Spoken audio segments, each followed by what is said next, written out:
Patrick Mathidi is Portfolio Manager at Aluwani Capital. A very good evening to you, Patrick, and thank you so much for speaking to us. So the move to hike the rate comes amid increasing concerns around higher inflation and obviously follows the conclusion of SARB's Monetary Policy Committee meeting of the year. It wasn't unexpected, but is it the right time, in your view? Was it time to raise those interest rates after 3 years?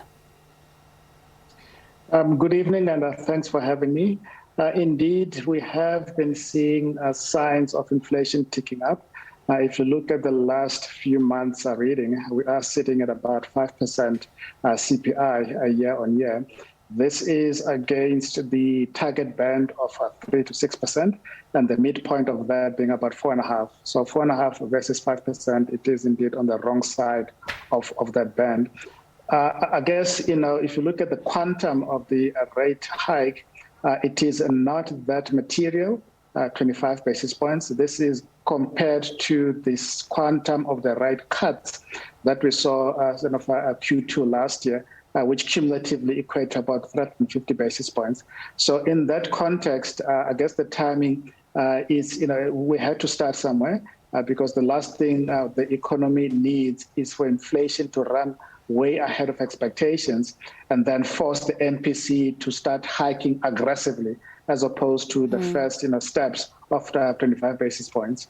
I mean, having said that, the Reserve Bank governor did mention that there was a split on this decision. He also said that SARB forecasts a high headline inflation for the fourth quarter of 2021 at 5.3%. But just speak to us about this against the backdrop of the feeling and thinking that it is time to relook at that inflation band, the targeting. Yeah, so the governor himself has come out a few weeks and months ago where he is, sort of questioning the rationale against that band of 3 to 6%, as opposed to anchoring and say 4.5%. So there's a lot of debate as to the pros and cons, the positives and the negatives. And I guess from his perspective, people always say, well, let's say, for example, now at 5%, there's always an argument that, yeah, but we're not at 6%, which is the upper end, right? And then when you get to 4.5%, which is the middle, then other side say, well, we're in the middle, so why aren't you cutting aggressively? So a 4.5%, everyone knows, what we're aiming for.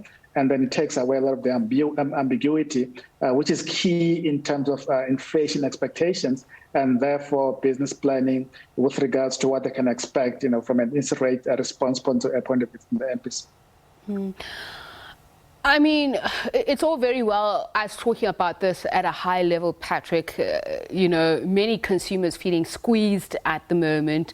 So disposable income is very little to speak of. And yet fuel inflation seems to be one of the biggest risks in SARB's Repo Rate decision. Electricity prices are higher throughout the forecast as well, with other administered prices continuing to present short and medium term risks. So what does it look like for the ordinary man on the streets over the next couple of months, and what can people do? We're asking our viewers at the moment, what can they do to at least make savings? Is it possible?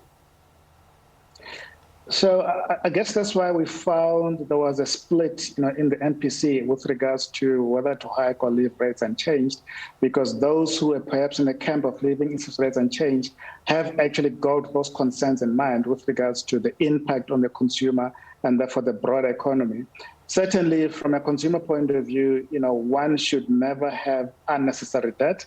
And debt, can be expensive, especially, short-term debt, that is not asset-backed, as in, you're not buying a house, not buying a car, but it's consumption-led.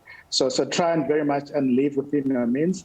To the extent that you have got some debt, between now and say, this time next year, try and pay down as much as possible, as quick as possible, to can make sure that as further rate hikes come through, at least you are a little bit cushioned in that the mountain of debt that you have, you have actually been starting to chop on that and actually reduce it. The Reserve Bank governor also warned that the economic financial conditions are expected to remain more volatile for the foreseeable future, especially looking at the domestic economy for the second half of the year. But more importantly, what about investment? Surely that's also going to become or remain constrained given these frequent, power supply interruptions, or what we're calling rolling blackouts.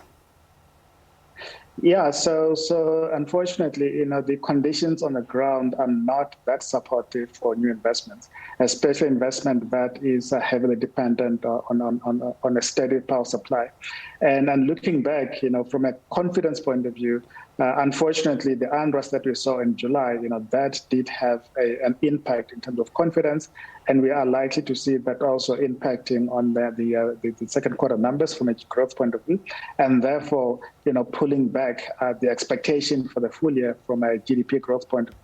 So all of those factors, they do conspire against an environment of rising growth, which is much needed, especially when you compare that to the rising unemployment levels in this country. All right. Thank you so much for speaking to us, Patrick Mathidi from Aluwani Capital. He's a portfolio manager there.